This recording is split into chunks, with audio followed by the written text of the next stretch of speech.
हर वादे के पीछे तुम मिलेगी मुझे, हर गली हर दरवाजे के पीछे। पर क्यों तू इतनी बेवफा निकली, पर क्यों तू इतनी बेवफा निकली, एक तू ही नहीं थी मेरे जनाजे के पीछे। आप सुन रहे हैं YouTube channel DJ mixer Suresh Markam की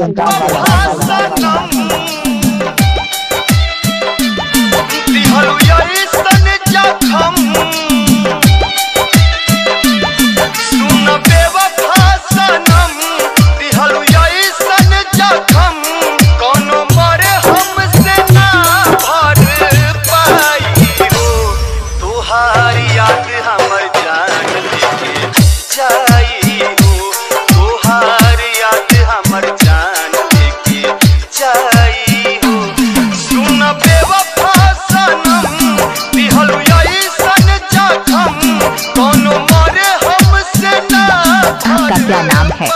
डीजे मिक्सर सुरेश मरकाम की ओंकार वाला।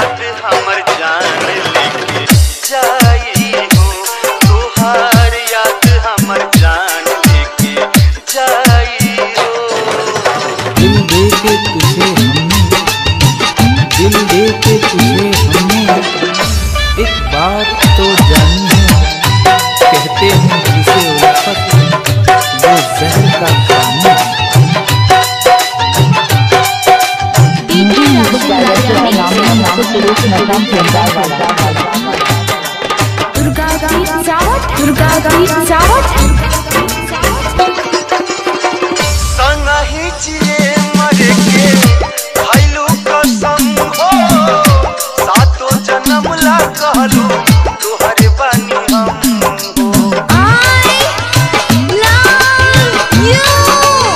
DJ Neil S Marco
DJ Neil Suresh Babu DJ Neil Suresh Babu DJ Neil Suresh Babu DJ Neil Suresh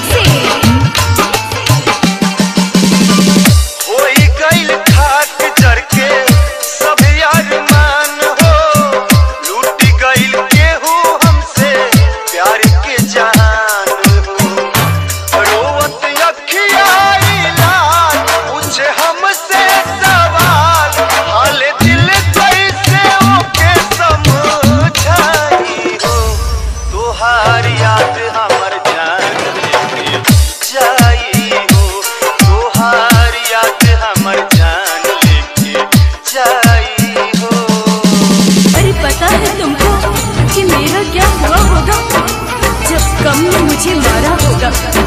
किनारे पे खड़े रहकर तुम क्या जानो, मिक्स डूबते हुए मैंने तुम्हें कितना पुकारा होगा, डूबते हुए मैंने तुम्हें कितना पुकारा।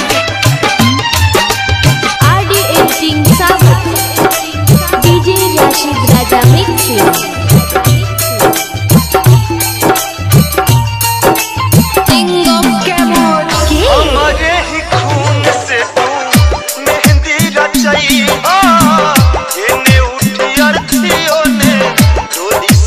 जई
DJ Mixer Suresh DJ